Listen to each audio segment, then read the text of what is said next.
Vivekananda Educational Institutions is a gateway to quality higher education. Admissions open now. Tirchengodu Namakkal district and Sangagiri Salem district. திரு Evidence Kathir செய்தியாளர்களை சந்தித்து வருகிறார், பார்க்கலாம். அப்படின்றது ஸ்டேட்டை பார்த்து வைக்க வேண்டிய மிக முக்கியமான கேள்வியா நாங்க பார்க்கிறோம். இந்த 11 ஆண்டுகள்ல ரொம்ப வருத்தத்தோட பதிவு பண்றேன். நாங்க ஒரு 100% பேர் என்ன வன்முறையில் ஈடுபடுறானா அவனை 3% பேரை மட்டும் நான் சிறையில் தள்ளுவேன், 97% பேரை நான் வெளியில வச்சிருப்பேன் அப்படின்னா பாதிக்கப்பட்ட தலித் மக்களுக்கு இந்த நீதியின் மீது நம்பிக்கை வருமா வராதா? வருமா? இந்த சிஸ்டம் ஏன் இப்படி இருக்குன்றது. அப்ப முதலமைச்சர் தலைமையில ஒரு கமிட்டி இருக்கு, அது 6 மாசத்துக்கு ஒரு முறை கூடணும்ன்றது பல முறை இதே பிரஸ் கான்ஃபரன்ஸ்ல நம்ம பேசியிருக்கிறோம். இந்த தண்டனை சதவீதத்தை இன்கிரீஸ் பண்ணுங்க நம்ம கடிதமா அனுப்பியிருக்கிறோம், முன்னாடி அனுப்பியிருக்கிறோம், ஆயுத நலத்துறைக்கு அனுப்பியிருக்கிறோம், கமிஷனுக்கு அனுப்பியிருக்கிறோம், பிரஸ்லையும் சொல்லி இருக்கிறோம். ஆனா இன்னைக்கு அப்பீல்ல கூட நான் 13 வழக்கு இதுல என்ன ரொம்ப வருத்தத்தோட பதிவு பண்றது என்னன்னா 11,000 சொச்சம் எங்க இருக்கு, 13 கேஸ்க்கு தான் நான் அப்பீல் போவேன். என்ன ஒரு ஸ்டேட் எவ்வளவு ஒரு மோசமா இருக்கு. அப்ப வன்கொடுமை நடக்குது, குற்றங்கள் அதிகரிக்குது அப்படின்னாக்க அதை தடுக்க வேண்டிய கடமை பொறுப்புக்கு அரசுக்கு இருக்கு. அது இந்த 11 ஆண்டுகள் அதுல இல்லைன்றது மறுபடியும் நம்ம சுட்டி காட்டிக்கிட்டே தான் இருக்கிறோம். இப்போ புதிய அரசு இப்போ புதுசா வந்திருக்கிறாங்க, அவங்க அதை செய்வாங்களா, செய்வாங்கன்றது நம்பிக்கை வைக்கிறோம். செய்வாங்கன்னு தான் ஓட்டு போட்டோம். அதனால ஓட்டு போட்டோம்னா எல்லாம் சேர்ந்து வாக்களிக்கணும். ஓட்டு போட்ட தனிப்பட்ட ஓட்டு இல்ல, எல்லாரும் சேர்ந்து மக்கள்லாம் நிக்க வச்சு ஜெயிக்க வச்சுட்டோம்.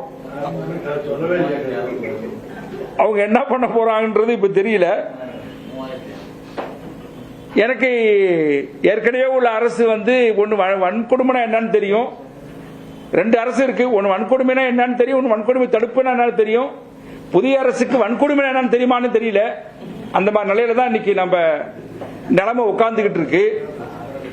அது நான் யாரையும் விமர்சனம் பண்ணல, அரசுடைய போக்கு அப்படிதான் போயிட்டு இருக்கு. டைம் கொடுக்கலான்ட்டு கொடுப்போம், இன்னொரு 5 வருஷம் கொடுக்கலாம், 6 மாசம் ஒரு டைம் பீரியட் வச்சுக்கோ. நம்ம இப்ப என்னன்னாக்க இது உடனடியாக அவர் தான் இப்ப சிஎம் தான் இந்த எஸ்சிஎஸ்டி கமிஷனுடைய state level vigilance and monitory committee தலைவர். யாராவது அவர்கிட்ட சொல்லணும், ஐயா நீங்க தான் தலைவர், நீங்க உடனடியாக இந்த கமிட்டியை கூட்டுங்க. ஆல்ரெடி 63 பேர் கொண்ட மெம்பர்ஸ் இருப்பாங்க. அந்த மெம்பரை நீங்க அது பிடிக்குதோ பிடிக்கலையோ இல்ல புதிய கமிட்டியை ஃபார்ம் பண்ணுங்க. கமிட்டியை ஃபார்ம் பண்ணி நீங்க அதை ரன் பண்ணுங்க. என்னன்னா ஸ்டேட் வைஸ் எல்லா கலெக்டரையும் கூப்பிடுங்க, எஸ்பியும் கூப்பிடுங்க, மாநகராட்சி காவல் ஆணையரையும் கூப்பிடுங்க. இதை பத்திர ரிவ்யூ பண்ணுங்க.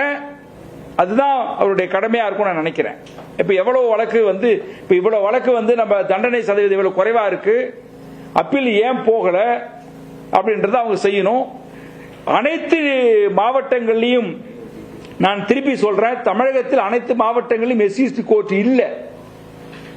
இந்த புதிய அரசு அனைத்து மாவட்டங்களிலும் எஸ்சிஎஸ்டி ஆக்ட் கோர்ட் கொண்டு வரணும்.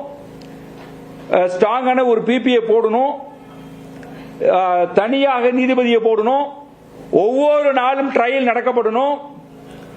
இங்க கேசஸ் எல்லாம் பெண்டிங்ல இருக்கக்கூடாது, துரிதமாக நடத்தப்பட்டு இம்மிடியட்டாக வழக்கு தீர்க்கப்படணும். இதை ஸ்டேட் செய்யணும்ன்றதை நான் ரொம்ப வலியுறுத்த விரும்புறேன். 1. 2, ஏன் இப்ப பாத்தீங்கன்னாக்க 99.74% மேல்முறையீடு பண்ணப்படல, அப்பீல் போல, கவர்மெண்ட் அப்பீல் போல. இந்த அப்பீலுக்கு போகாம இருப்பதற்கான காரணம் என்ன? தண்டனை சதவீதம். தாழ்த்தப்பட்ட மற்றும் விளிம்பு நிலை மக்களுக்காக செயல்படும் எவிடன்ஸ் அமைப்பின் கதிர் செய்தியாளர்களை சந்தித்த காட்சிகளை பார்த்தோம். தமிழகத்தில் 11,000 சாதி ஆணவ கொலைகள் நடைபெற்றிருப்பதாக குற்றம் சாட்டியிருக்கிறார். Vivekananda Educational Institutions is a gateway to quality higher education. Admissions open now. Tirchengodu Namakkal district and Sangagiri Salem district.